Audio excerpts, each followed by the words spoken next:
Good morning, everyone, and hello and नमस्ते to all. भगवान का नाम लेकर के आज के दिन की शुरुआत की है मैंने। जय हनुमान, जय श्री राम। फ्रेश होने के बाद मैं किचन में अपनी मॉर्निंग ड्रिंक लेने के लिए गई और उसके साथ मैंने लिया टोस्ट, ताकि अगर बीच में कभी कुछ खाने का मन करे पढ़ते हुए तो मैं उसे खा लूँ। मैं रूम में गई, मैंने देखा नायरा जागी हुई है, तो मुझे उसे सुलाना पड़ गया। फिर उसे सुलाने के बाद मैंने अपनी पढ़ाई स्टार्ट की पूरे जोश के साथ। मॉर्निंग के 3:15 हो रहे थे और मैंने जो कल पढ़ा था उसे पहले तो जल्दी से रिवाइज़ किया और उसके बाद नए चैप्टर को स्टार्ट किया।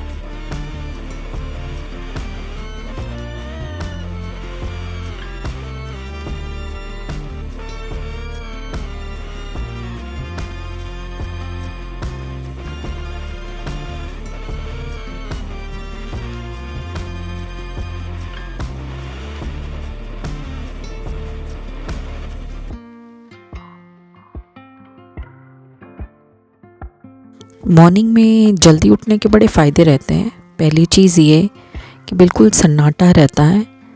हम बहुत अच्छे से बिना किसी शोर के, बिना किसी डिस्टर्बेंस के ज़्यादा से ज़्यादा सिलेबस को कंप्लीट कर सकते हैं। और एनसीईआरटी इसी टाइप का ही बुक्स हैं जिन्हें, क्योंकि ये बहुत लेंथी होती हैं और इनमें जितने भी चैप्टर्स दिए हैं वो एक स्टोरी के फॉर्म में दिए हैं। बिकॉज़ एनसीईआरटीज़ जो हैं वो किसी एस्पिरेंट के लिए नहीं है कि यूपीएससी की तैयारी करने वाले या पीसीएस की तैयारी करने वाले बच्चों के लिए नहीं है।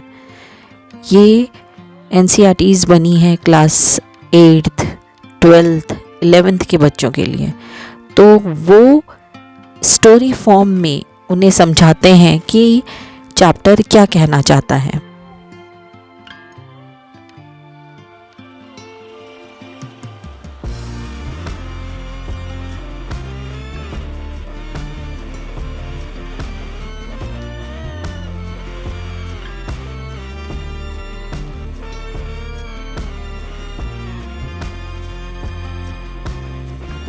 फ्रेश होने के बाद 5:15 बजे फिर से मैंने अपनी रीडिंग स्टार्ट की। अब क्योंकि लगातार पढ़ते हुए मुझे नींद भी आने लगी थी, तो मैंने सोचा क्यों ना नहा लिया जाए और फिर फ्रेश एनर्जी के साथ इसे स्टार्ट करेंगे।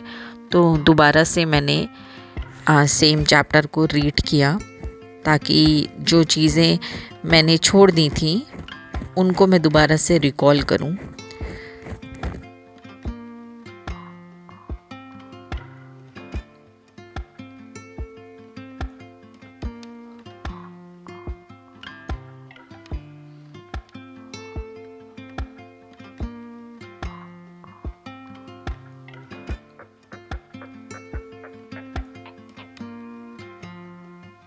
Now this is breakfast time. चाय बन गई है, टोस्ट भी मैंने बना लिया है और नायरा यहाँ रूम्स पे बैठी हैं और क्योंकि सो के उठी है तो रो भी रही है। बच्चे मॉर्निंग में जब सो के उठते हैं बहुत टैंट्रम्स दिखाते हैं और उनको उस समय मम्मा चाहिए ही चाहिए होती है।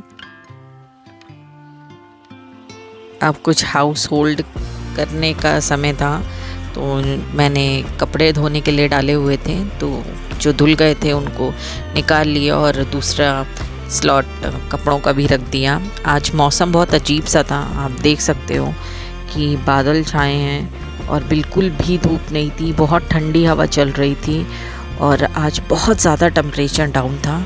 तो मैंने सोचा कपड़ों को छत पे डाल देते हैं कि धूप नहीं है तो चलो हवा से ही कुछ सूख जाएंगे। आप फॉग देख सकते हो, कितना ज़्यादा कोहरा है, बहुत ज़्यादा ठंड थी आज।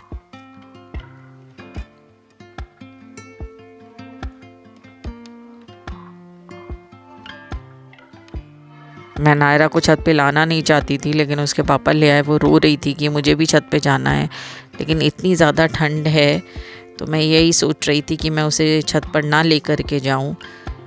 क्योंकि ऐसे ही मौसम में बच्चे बड़ी जल्दी बीमार हो जाते हैं और छोटे बच्चों के लिए इस टाइप का मौसम तो बहुत ही डेंजरस है।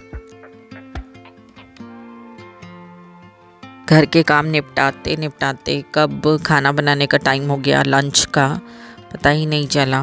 तो अब मैं सोच रही हूँ क्या बनाऊँ। तो रात को जो सब्ज़ी मैंने काटी थी वो इन्होंने तो बोल दिया था कि ये खाना नहीं खाएंगे, मक्के की रोटी खाली खाएंगे, सब्ज़ी नहीं खाएंगे। तो खैर सब्ज़ी कटी भी रखी थी, तो मैंने सोचा कि अब आज लंच में वही बना देती हूँ। तो गोभी, आलू गोभी की सब्ज़ी रखी थी तो मैंने वही बना दी और साथ में इन्होंने कहा उसकी पूड़ी खा लेंगे। तो जल्दी से आलू गोभी की सब्ज़ी बनाई और पूड़ी बना दी।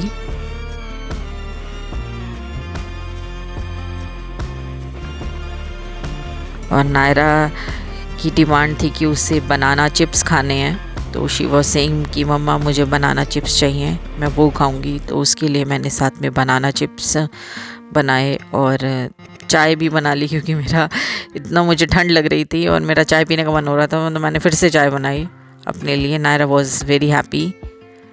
सब काम निपटाने के बाद अगेन बर्तन धोने की बारी आ गई और फिर मैंने कहा कि जल्दी से अब ये भी काम निपटा लेते हैं ताकि पढ़ने के लिए मुझे समय मिल जाए।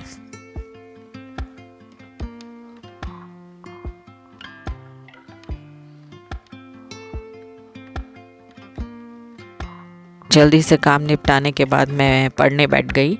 टाइमर लगा करके मैंने 1 घंटे का स्टॉप वॉच में टाइमर लगाया और अपनी स्टडी को स्टार्ट किया।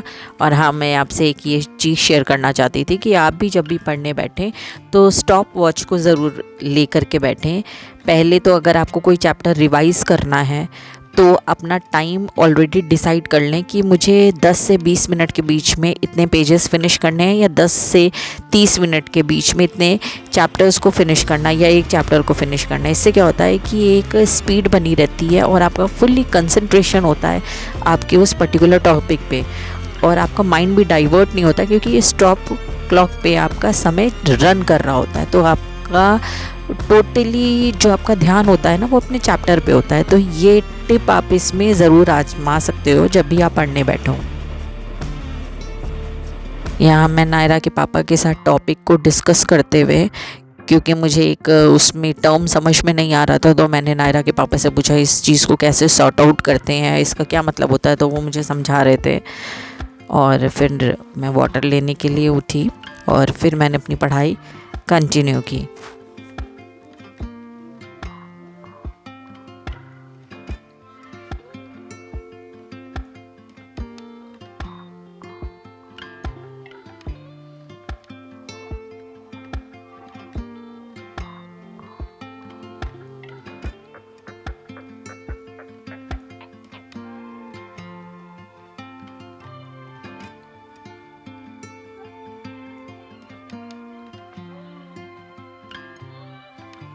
डेढ़ घंटे देने के बाद नैप टाइम हो गया था, तो मैंने सोचा अब रेस्ट कर लेती हूँ। उठने के बाद मैंने थोड़ी देर नायरा को भी पढ़ाया।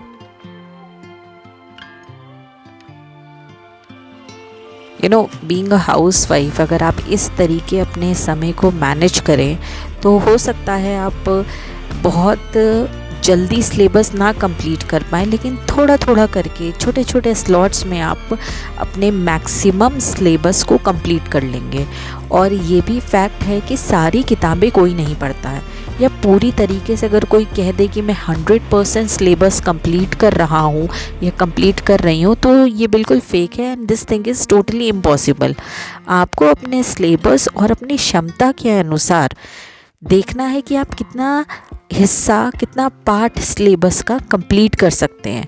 और ट्रस्ट मी, मैक्सिमम बच्चों का सिलेक्शन 75% सिलेबस को कंप्लीट करने पर भी हो जाता है और हुआ है। तो 100% सिलेबस के पीछे हमें नहीं भागना है, लेकिन हाँ, जितना इम्पॉर्टेंट है और जितना इम्पॉर्टेंट फैक्ट्स मायने रखता है, like current affairs, like recent news, उससे हमें बिल्कुल उनके टच में रहना है और किताबी ज्ञान के पीछे नहीं भागना है। लाइक NCERT, तो हमें सारी NCERTs नहीं पढ़नी है, हमें वो NCERTs पढ़नी है जो बहुत इम्पॉर्टेंट है। नाउ शाम का टाइम हो गया है, तो आज टी की जगह सूप की डिमांड हुई कि सूप पियेंगे, टी नहीं पियेंगे आज शाम को। तो मैंने फटाफट हॉट एंड सॉर सूप बनाया और दिखने में तो अच्छा लग रहा था और I am very happy after making it.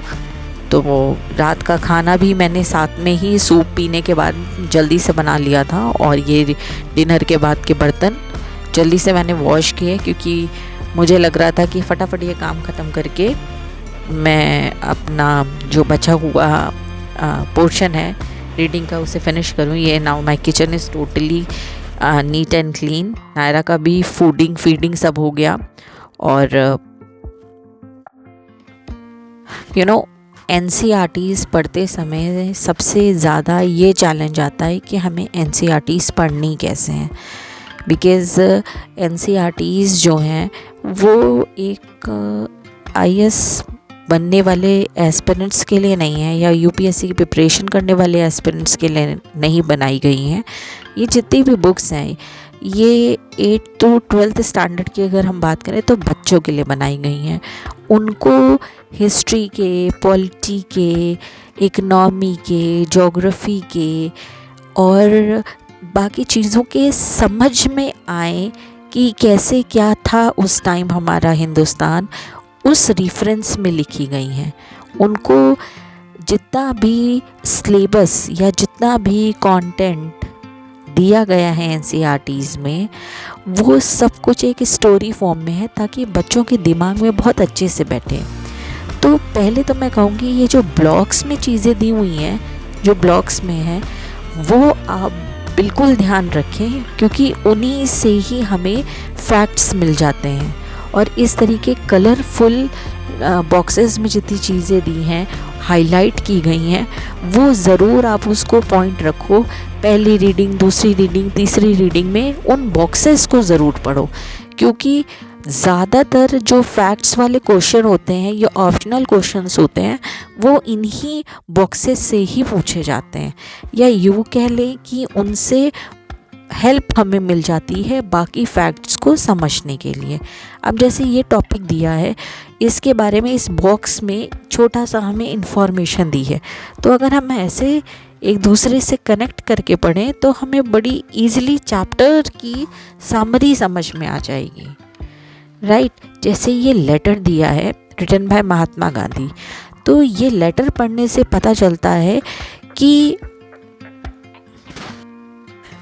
Asian time के लोग कितने ज़्यादा थॉटफुल थे। चलिए आज के लिए इतना ही। Stay connected, healthy and good night, bye bye.